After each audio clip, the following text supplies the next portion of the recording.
예, 오늘 10월 11일 주일 학생의 예배를 드리도록 하겠습니다. 우리 사도신경 하심으로 신앙 고백하겠습니다. 나는 전능하신 아버지 하나님 천지의 창조주를 믿습니다. 나는 그의 유일하신 아들 우리 주 예수 그리스도를 믿습니다. 그는 성령으로 잉태되어 동정녀 마리아에게서 나시고 본디오 빌라도에게 고난을 받아 십자가에 못 박혀 죽으시고 장사된 지 사흘 만에 죽은 자 가운데서 다시 살아나셨으며 하늘에 오르시어 전능하신 아버지 하나님 우편에 앉아 계시다가 거기로부터 살아있는 자와 죽은 자를 심판하러 오십니다. 나는 성령을 믿으며 거룩한 공교회와 성도의 교제와 죄를 용서받는 것과 몸의 부활과 영생을 믿습니다. 아멘. 예, 우리 함께 찬송가 39장 하시겠습니다. 예, 우리 찬송가 39장 하시겠습니다. 주 은혜를 받으려 모인 성도들 주 크신 뜻 깨닫게 하옵소서. 내 고통의 멍에를 다 벗게 되니 날 구속하신 이름 찬양하리. 주 이를 곁에서 인도하시니 그 거룩한 나라가 이뤄지네. 저 마귀와 싸워서 늘 승리하니 큰 영광 주께 돌려 찬양하리. 주 우리의 방패와 창검 되시니 나 승리의 주님을 따릅니다. 큰 환난을 당할 때 늘 도우시니 승전가 높이 불러 찬양하리.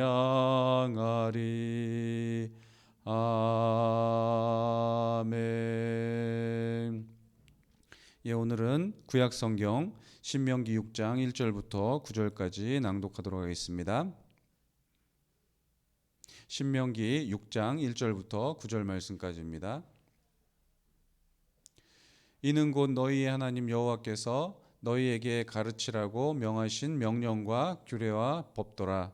너희가 건너가서 차지할 땅에서 행할 것이니 곧 너와 내 아들과 내 손자들이 평생에 내 하나님 여호와를 경외하며 내가 너희에게 명한 그 모든 규례와 명령을 지키게 하기 위한 것이며 또 내 나를 장구하게 하기 위한 것이라. 이스라엘아 듣고 삼가 그것을 행하라. 그리하면 내가 복을 받고 내 조상들의 하나님 여호와께서 내게 허락하심 같이 젖과 꿀이 흐르는 땅에서 내가 크게 번성하리라.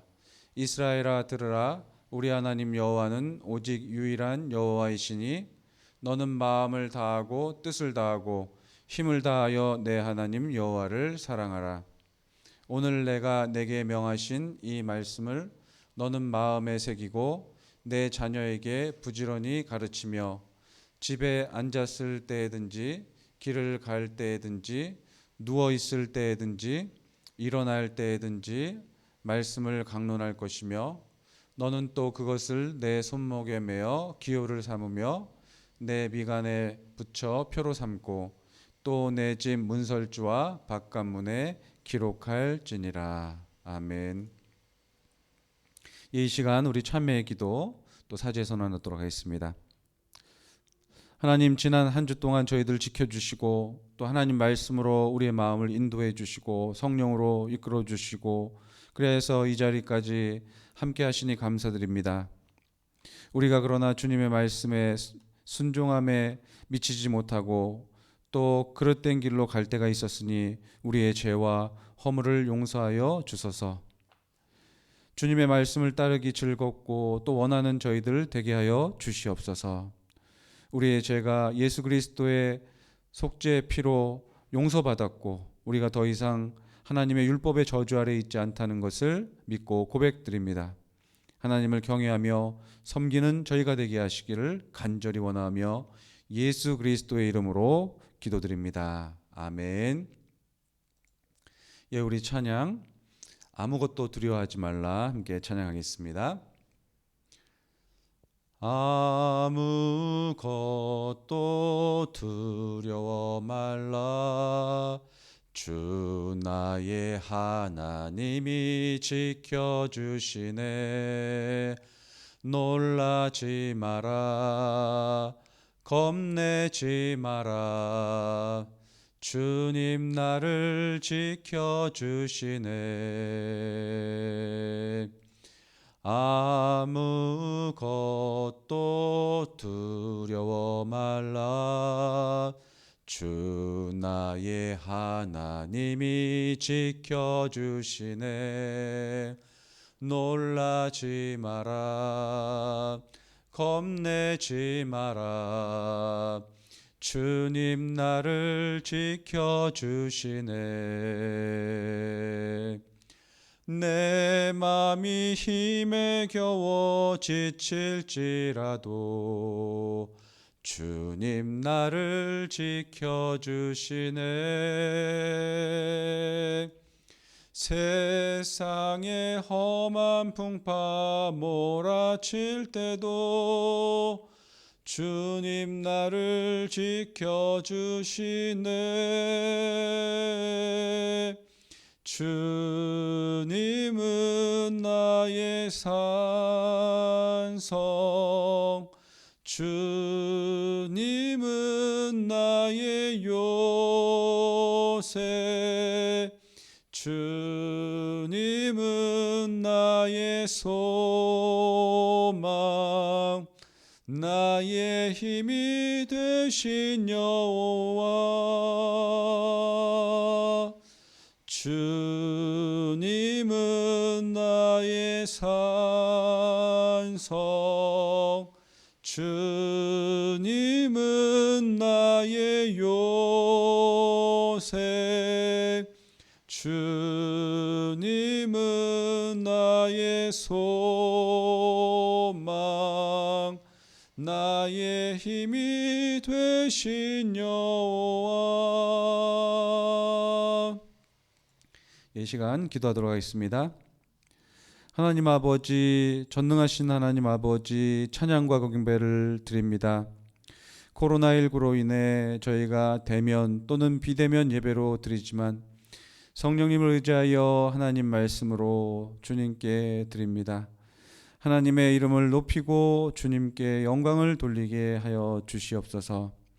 우리가 예수 그리스도를 믿고 하나님을 예배할 때 또 어려움을 당하기도 하고 또 무시받을 때도 있지만 주님을 바라보고 잘 인내하면서 우리에게 주신 소망을 바라보며 주님의 십자가와 부활을 증거하며 하나님께 영광을 돌리게 하여 주시옵소서. 코로나19로 고통받는 이웃들을 돌보아 주시옵시고 또 방역당국과 정부에게 함께하여 주시고 의료진들도 지치고 힘들 때 주께서 함께하셔서 이 코로나19를 모든 국민이 또 교회가 잘 극복할 수 있도록 인도해 주시옵소서. 주님의 성령의 능력으로 우리를 깨끗게 씻어주시고 우리로 주님을 온전하게 사랑하게 하여 주시옵시고 주님의 거룩하신 이름을 높이게 하여 주시옵소서. 우리 주 예수 그리스도의 이름으로 감사하며 기도드립니다. 아멘. 예, 오늘 하나님 말씀은 열왕기상 19장 13절부터 18절 말씀까지입니다. 열왕기상 19장 13절부터 18절 말씀까지 제가 봉독하도록 하겠습니다. 엘리야가 듣고 겉옷으로 얼굴을 가리고 나가 굴어기의 섬에 소리가 그에게 임하여 이르시되 엘리야야 내가 어찌하여 여기 있느냐. 그가 대답하되 내가 만군의 하나님 여호와께 열심히 유별하오니 이는 이스라엘 자손이 주의 언약을 버리고 주의 제단을 헐며 칼로 주의 선지자들을 죽였음이오며 오직 나만 남았거늘 그들이 내 생명을 찾아 빼앗으려 하나이다. 여호와께서 그에게 이르시되 너는 내 길을 돌이켜 광야를 통하여 다메섹에 가서 이르거든 하사엘에게 기름을 부어 아람의 왕이 되게 하고 너는 또 님시의 아들 예후에게 기름을 부어 이스라엘의 왕이 되게 하고 또 아벨무올라 사밧의 아들 엘리사에게 기름을 부어 너를 대신하여 선지자가 되게 하라. 하사엘의 칼을 피하는 자를 예후가 죽일 것이요 예후의 칼을 피하는 자를 엘리사가 죽이리라 하심이라. 그러나 내가 이스라엘 가운데에 7천 명을 남기리니 다 바알에게 무릎을 꿇지 아니하고 다 바알에게 입맞추지 아니한 자니라. 아멘. 예, 오늘 믿음의 동역자들이라는 말씀으로 은혜를 나누고자 합니다. 여러분, 그 아프리카 속담에 혼자 가면 빨리 가지만 함께 하면 멀리 갑니다라는 말이 있는 것을 아시죠? 혼자 달리면 빨리 갈 수 있을지 몰라도 멀리 가지는 못합니다. 그러니까 함께 달릴 때 서로를 격려하고 서로에게 힘이 될 수가 있는 것입니다. 그 얼마 전에 트라이애슬론 경기가 있었어요. 한국 말로는 철인 3종 경기라고 하죠. 거기서 선수들이 열심히 달리다가 이제 거의 종착점이 다가오는데 3등으로 달리던 티아글이라는 선수가 코스를 착각해서 코스를 이탈해 나갔어요. 근데 그 뒤를 따르던 4등으로 가던 선수가 이제 그대로 가면 3등이 되어서 입상할 수 있는 상황이었습니다. 그런데 3등을 하던 그 선수가 다시 자신의 뒤에 따라오는 그 좀 전에 3등을 하던 그 코스를 잘못 나갔던 그 선수를 달려오는 걸 보고요. 결승점 앞에서 그에게 양보해서 자신은 4등이 되었습니다. 그 양보한 선수의 이름은 디에고 멘트리다라는 21살 된 그 청년이었습니다. 멘트리다라는 청년은 3등을 하던 그런 티아글이라는 선수의 그 실수를 바로 알아차리고 뒤를 돌아보면서 속도를 줄이다가 결승선 앞에서 멈춰서고 그 티아글이라는 선수를 먼저 결승점에 들어가도록 했습니다. 결국 멘트리다는 디아글의 뒤를 따라서 결승선에 들어가는 바람에 이제 메달을 놓치게 됐죠. 이제 4등으로 들어가게 되었습니다. 3등을 한 티아글은 고맙다는 표현으로 멘트리다를 가볍게 표현하면서 감사의 인사를 했습니다. 대회 우승은 하비에르 고메스 노야라는 사람이 차지했고 티아글은 3위에 입상하게 되었습니다. 멘트리다는 그 후에 말하기를 티아글은 메달을 목에 걸 자격이 있었다고 그렇게 말했습니다. 그 대회 조직위원회는 18일 멘트리다에게 명예 3위 상을 시상했고 그 티아글 3위를 했던 티아글의 상금과 똑같은 약 한 41만 원 정도 되는 것을 부상으로 주었다고 합니다. 참 아름다운 모습입니다. 신앙의 길도 이와 유사하게 함께 달리며 서로 격려하며 또 힘든 일을 만날 때 서로에게 힘이 될 수 있는 것입니다. 신앙의 길은 반드시 동역자가 필요한 것입니다. 왜냐하면 신앙의 길은 평탄한 그 아스팔트와 같은 길만 있는 것은 아닙니다. 때로는 돌에 걸려 넘어질 수도 있고 또 웅덩이에 빠질 수도 있습니다. 그럴 때 혼자라면 일어서기가 힘들어요. 쉽지 않습니다. 그러나 함께 달리다 보면은 함께 일으켜주고 또 서로 어깨를 이렇게 매주고 하면서 또다시 달릴 수 있는 것입니다. 여러분은 신앙의 길을 함께 뛰어갈 믿음의 동역자가 있는지요? 우리 교회에서는 우리 학생회 서로 믿음의 동역자가 될 것입니다. 또한 여러분 학교에서도 믿는 믿음의 친구들을 또 알아두어서 그들과 함께 신앙의 길을 걸어가면서 또 학교 안에서 복음을 여러분들이 전할 수도 있고 또 친구들에게 주님의 사랑을 알릴 수가 있을 것입니다. 이스라엘 역사에서 엘리야가 겪었던 그 동역자에 관련된 에피소드가 오늘 본문에 나옵니다. 엘리야가 사역하던 시대는 아합 왕이 통치했습니다. 아합 왕은 22년 동안 북왕국 이스라엘을 다스렸습니다. 그는 매우 악한 왕이었어요. 그는 이방 나라 시돈왕 이세벨을 아내로 삼았는데 그녀는 더더욱 악했습니다. 아합 왕은 바알과 아세라를 우상으로 섬겼어요. 그 아내 이세벨이 데리고 왔던 그 우상들을 함께 섬겼습니다. 그러다 보니까 이스라엘 백성들도 그 바알과 아세라 우상을 섬기는 그런 안타깝고 참 슬픈 일이 있었습니다. 그렇게 영적인 암흑기에 엘리야가 활동을 했습니다.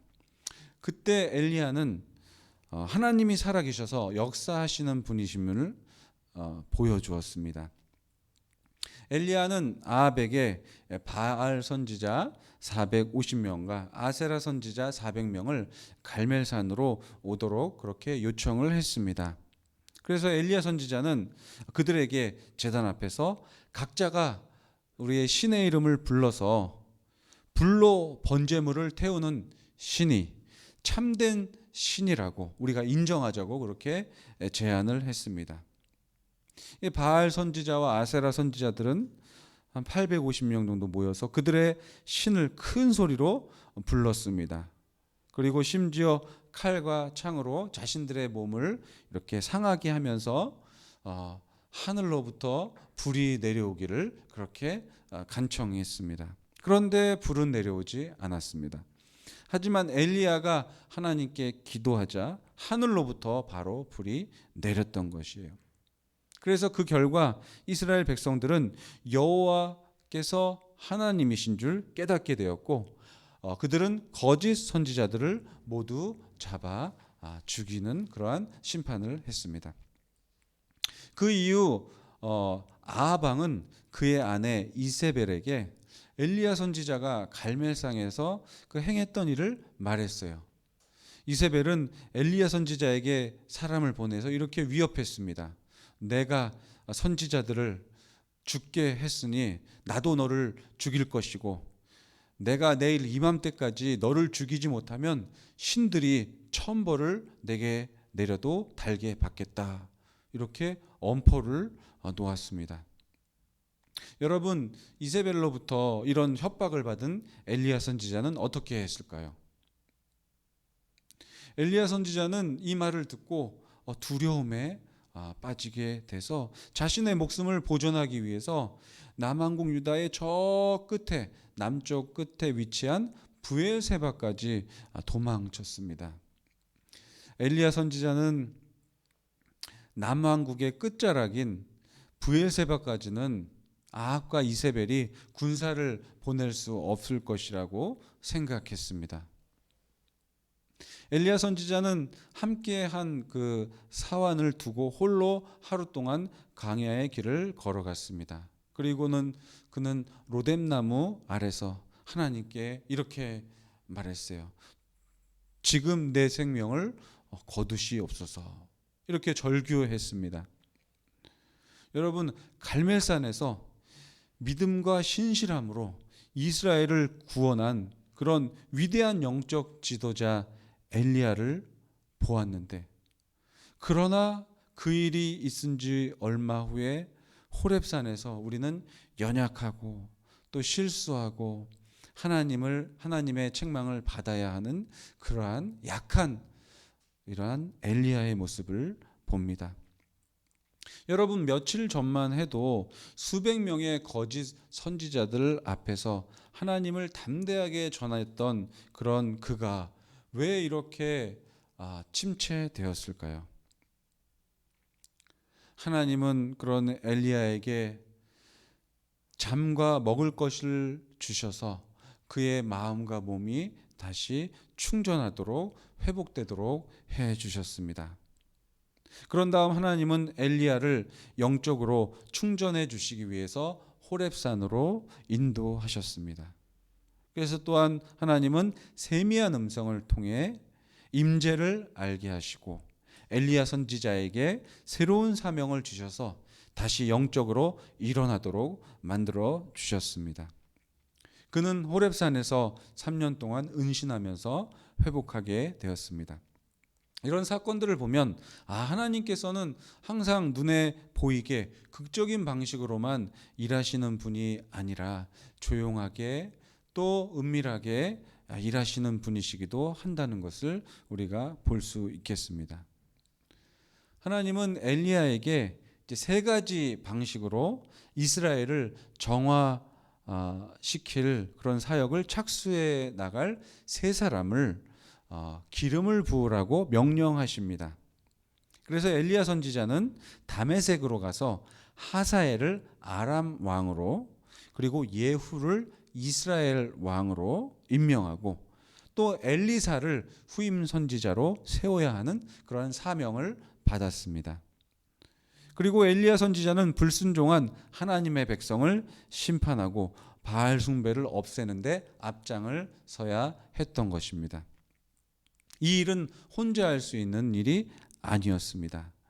엘리야는 말하기를 자신만 혼자 살아서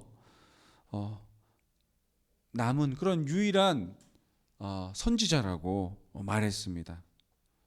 그는 자신 외에 다른 모든 신앙인으로서 지금 박해 가운데서 믿음을 지키는 그러한 성도들이나 혹은 살아남아 있는 그런 선지자들도 잊고 인정하지 않는 그런 잘못을 범했습니다. 그때 하나님께서는 엘리야 선지자에게 이렇게 말씀하셨습니다. 바알에게 무릎 꿇지 않고 그 입을 바알에게 입맞추지 아니한 7천 명의 이스라엘 백성이 있다고 말씀하였습니다. 엘리야는 우울해졌고 그래서 자신의 업적을 과소평가하고 또 다른 사람들의 공헌조차 얕잡아 보았습니다. 그런 때는 어떻게 그런 것을 극복할 수 있을까요? 하나님 관점에서 상황을 바라보는 것은 그런 문제를 극복할 수 있는 하나의 방법이 되는 것입니다. 우리 그리스도인도 역시 그리스도인 삶에서 낙심하지 않으려면 그런 관점이 필요합니다.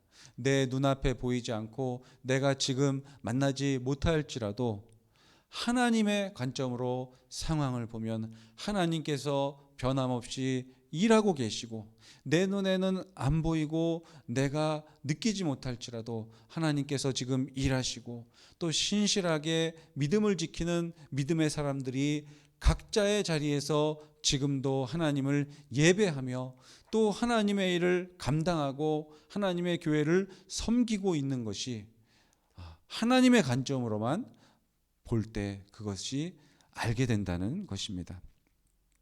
아합과 이세벨의 핍박 가운데서도 이스라엘의 믿음의 7천 용사가 있었듯이 로마 황제들의 핍박 가운데서도 믿음을 지킨 그리스도인들이 있었습니다. 우리도 지금 핍박이나 무시나 어려움을 또 신앙 때문에 예수님 믿는 것 때문에 당할 수 있지만 그 로마 시대 때 그리스도인들이 당했던 박해와 핍박은 훨씬 더 컸습니다. 또 아합과 이세벨 시대에 참된 신자들과 선지자들이 받았던 그런 위협과 박해는 훨씬 컸습니다. 로마 시대에 그리스도인으로 살아간다는 것은 죽음을 각오해야만 하는 것이었습니다. 그들은 황제에게 복종하지 않은 대가로 엄청난 박해를 받기도 하고 또 죽음을 경험하기도 되었습니다. 그래서 초대 그리스도인들은 주후 64년부터 주후 313년까지 약 250년 동안 온갖 박해를 받았습니다.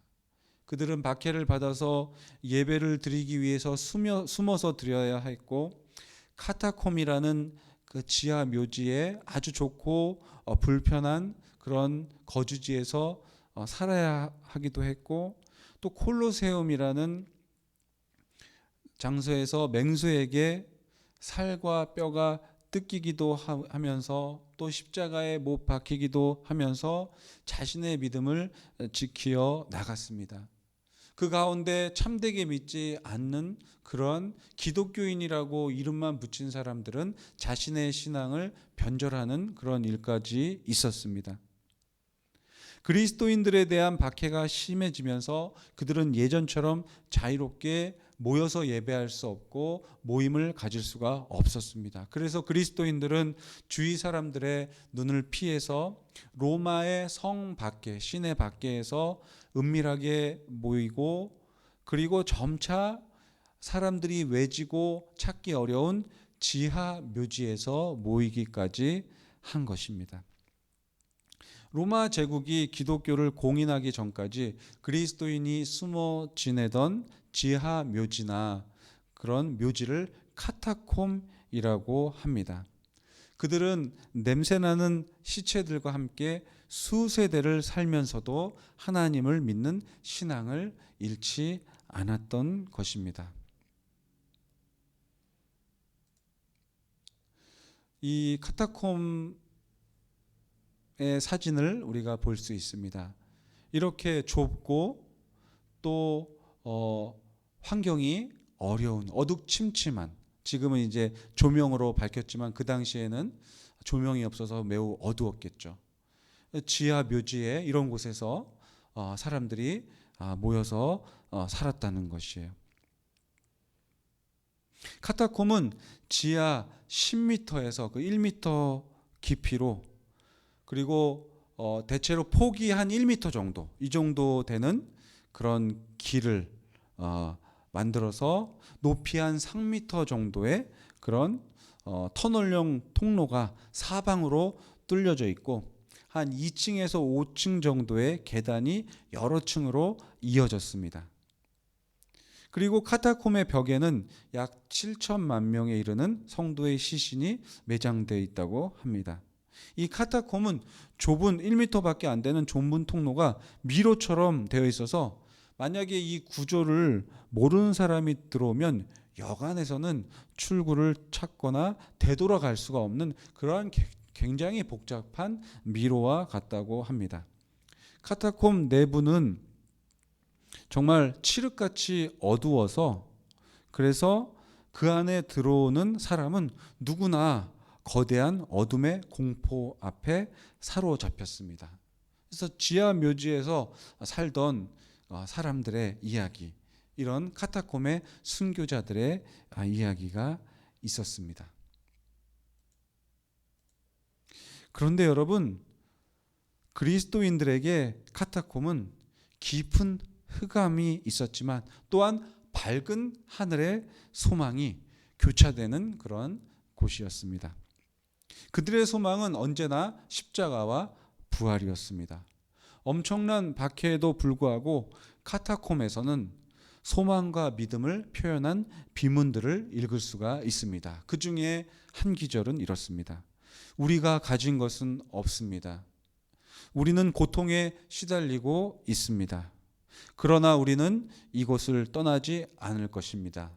왜냐하면 우리에게는 사랑할 동역자들, 사랑할 사람들이 있기 때문입니다.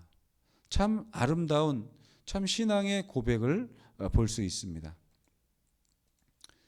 여러분, 혹시 여러분 이런 물고기 문양을 본 적이 있나요? 어디서 봤나요?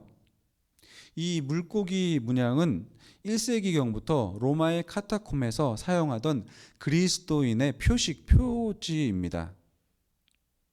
이 물고기 문양은 초대 교인들을 향한 박해가 심했던 그런 1세기경에 박해하는 적들로부터 자신들을 서로 구별하기 위해서 사용되었습니다.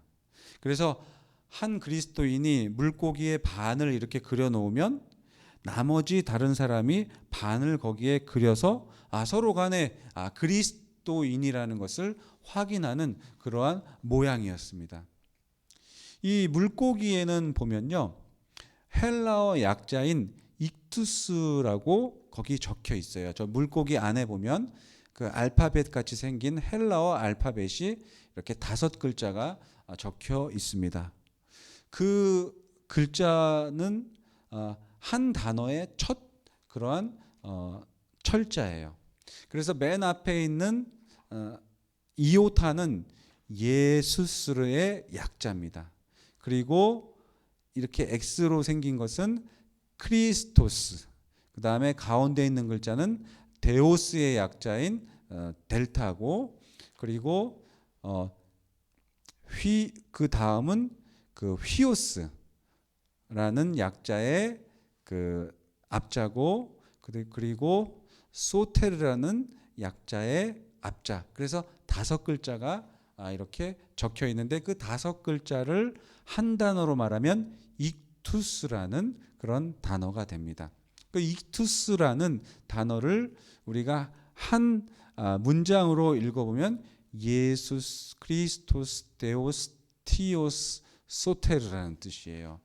그 말은 뭐냐면 예수 그리스도는 하나님의 아들 구세주라는 그런 내용이 담긴 그런 약자를 이렇게 물고기 문양으로 표현한 것입니다. 이런 이유로 물고기 문양은 초대 교회에서 기독교의 상징이 되었던 것이에요. 우리가 가끔 차를 타고 가다 보면 이제 기독교인 중에 자신의 어떤 그리스도인임을 나타내기 위해서 이렇게 물고기 모양을 뒤에 붙이기도 하는 그런 것을 볼 수 있습니다. 이 물고기 문양은 이제 초대 그리스도인들이 자신들이 기독교인임을 나타내는 표시, 서로 기독교인임을 알도록 확인하는 그런 문양이 바로 이 물고기 문양이라는 것입니다. 초대교회 그리스도인들은 엄청난 핍박 중에서도 예수님을 모른다고 부인하지 않았습니다. 그들은 예수님을 하나님의 아들 구세주로 고백하는 믿음의 동역자들과 함께 이 어려운 시대를 이겨 나갔습니다. 우리도 지금 코로나19라는 어려운 시기를 맞이하고 있습니다. 아직은 초대교회 성도들처럼 그런 박해와 어려움이 있지는 않아요. 하지만 우리 코로나19 이 시대도 기독교인을 향한 그런 비하나 또 부정적인 감정이나 또 무시나 하는 그런 표현들이 언론에서 또 여러 분위기에서 많이 나타나기도 합니다. 뭐 어떤 경우는 너 아직도 교회 나가? 너 교회에서 예배 드리니? 하는 이런 좀 조소하거나 또 무시하는 듯한 발언을 하는 것입니다. 우리 그리스도인에게 예배는 우리 신앙의 아주 중요한 본질이고 아주 중심에 있는 내용인데, 우리 외부에 있는 사람들은 우리 그리스도인들이 예배하는 것에 대해서 싫어하고 조롱하고 마치 거기서 어떤 그 코로나19가 많이 옮겨지는 것 같은 그런 표현들이 많이 나타나고 있습니다. 그런데 이런 그 어려움의 시기, 또 이런 기독교인들이 교회가 또 여러 가지 이제 궁지에 몰리고 어려움이 있는 시기에는 우리가 혼자 이것을 극복하기보다 믿음 안에서 서로 격려하며 그리스도인들이 정말 서로 신앙 안에서 함께 극복해 나가는 것이 필요할 것입니다. 교회를 향해 기독교인을 향해서 어떤 좀 거짓된 소문들이 있기도 하고 또 오해가 있기도 합니다. 우리는 그런 어려움이 있는 시기에 서로 격려하고 우리의 신앙의 올바름을 가지고 또 많은 대부분의 교회들이 방역을 철저히 지키면서 예배하고 하는 것을 우리가 잘 기억하고 이런 시대에 믿음 안에서 우리는 선을 행하면서 서로 격려하고 믿음의 동역자들과 이 길을 걸어가야 할 것입니다. 이 어려운 시기에 우리가 신앙을 멀리하거나 또 포기하는 그런 안타까운 일이 생겨서는 되지 않겠습니다. 그러기 위해서는 우리가 자신의 믿음을 지키고 하나님께 예배할 뿐만 아니라 우리 주변에 믿음이 연약한 친구들, 또 교회에 이렇게 나온 지 얼마 안 되는 친구들을 우리가 정말 사랑으로 그들에게 안부하고 또 격려하여서 함께 이 신앙의 길을 걸어가야 할 것입니다. 혼자 있다고 생각하면 때로는 낙심하고 또 좌절할 수 있지만 함께하는 믿음의 동역자들이 있다는 걸 알 때 그 길은 결코 길게만 느껴지지 않는 것입니다. 학교에서도 여러분들 기독교 동아리나 또 기도 모임 같은 게 있다면요, 믿음의 친구들과 함께 동역해서 학교에서도 복음을 품고 전하고 또 하나님 나라를 알릴 수 있는 그러한 하나님의 복음을 이렇게 변호할 수 있는 그런 믿음의 동역자들을 또 한 명, 두 명 여러분들이 만들어갈 수 있기를 바랍니다. 여러분 가정에 아직 예수님을 믿지 않는 가족들이 많다면 가족이나 친척 중에 믿는 사람들과 함께 믿음 안에서 동역함으로 가족과 친척들이 복음화되고 하나님 나라가 그 안에 확장되는 그러한 일에 우리들이 쓰임 받기를 원합니다. 주님은 우리를 통해서 이러한 일을 하실 것이고 이 로마 시대에 박해받던 그리스도인들이나 또 아합과 이세벨 시대에 박해받던 엘리야와 같은 그런 선지자들과 또 7천 명의 남겨진 하나님의 사람들을 통해서 하나님은 다시 복음을 일으키시고 또 신앙으로 다시 세우셔서 복음으로 로마가 정복되는 주님의 믿음을 믿는 사람들이 이 로마 제국에 정말 넘쳐나게 많아지는 그런 일을 이루셨고 또 이스라엘이 회복되고 회개되는 그런 일을 이루셨던 것처럼 우리 주님을 따라가고 믿음의 동역자들과 함께 이 길을 걷는 저와 여러분을 통해서 하나님께서 하나님의 일을 이루시고 하나님의 역사를 우리 주변에 정말 복음의 역사를 이루어 주실 것이고 하나님 나라를 확장하는 데 이루어 주실 것입니다. 우리 지금 한국의 그리스도인과 교인들이 어려움을 겪고 있지만 하나님께서 참된 믿음 안에 있는 그리스도인들과 또 동역자들을 세우셔서 하나님께서 교회를 새롭게 하시고 또 세우시고 우리 한국의 하나님의 교회를 다시금 굳건하게 세우시고 복음을 널리 증거하는 그런 하나님의 영광이 드러나는 그런 일이 있을 것임을 믿음으로 여러분 힘든 순간에도 승리하는 믿음 안에서 승리하는 우리들 되기를 주님의 이름으로 기원합니다. 기도하겠습니다.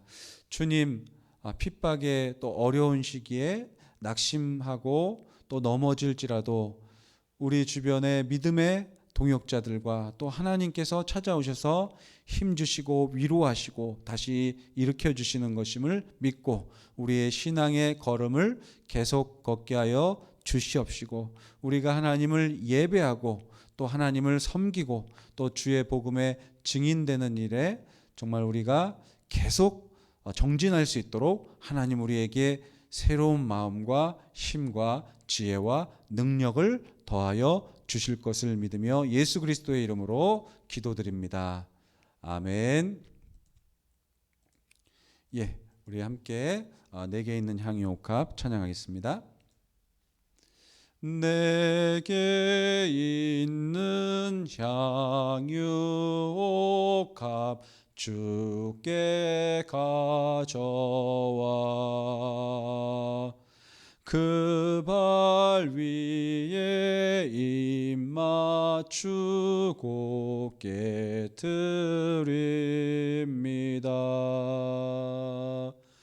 나를 위해 험한 산길 오르신 그 발 걸음마다 크신 사랑 새겨 놓았네. 예, 함께 기도드리겠습니다. 하나님께 찬양과 감사와 기도를 드립니다.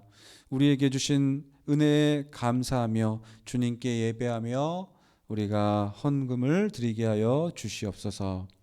준비된 헌금 그리고 나 자신의 시간과 우리 자신을 주님께 드립니다. 우리의 마음의 두려움과 걱정을 버리게 하시고 우리를 은혜를 베푸시고 우리에게 또한 우리에게 필요한 영적인 육적인 것을 공급하여 주시고 채워주실 줄 믿습니다. 우리가 예배를 드릴 수 있는 것도 하나님의 은혜이니 소중히 여기며 간직하게 하여 주시고 늘 주님과 교제하며 함께 할 수 있는 은혜 베풀어 주시옵소서. 예수 그리스도의 이름으로 기도드립니다. 아멘. 우리 함께 주기도문하고 또 축도하고 예배를 마치겠습니다.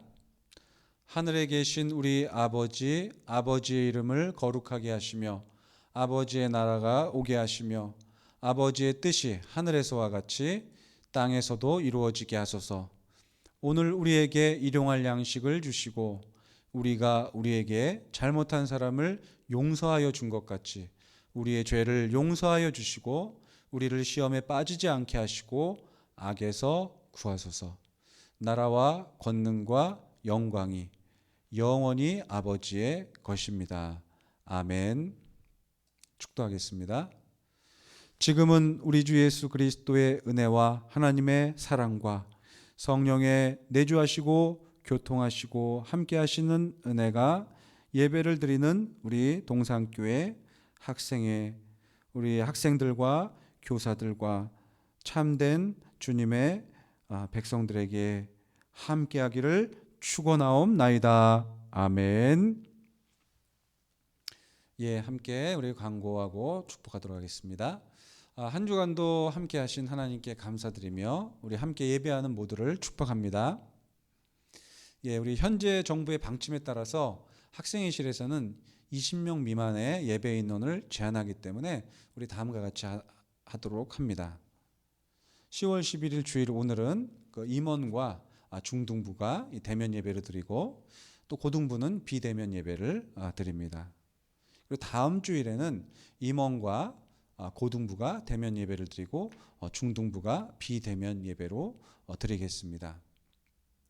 물론 이런 원칙은 있지만 사정이 있어서 비대면 예배로 드려야 하는 경우나 혹은 자신이 원해서 대면 예배를 꼭 드리고 싶은 사람은 또 그렇게 하는 것도 괜찮습니다.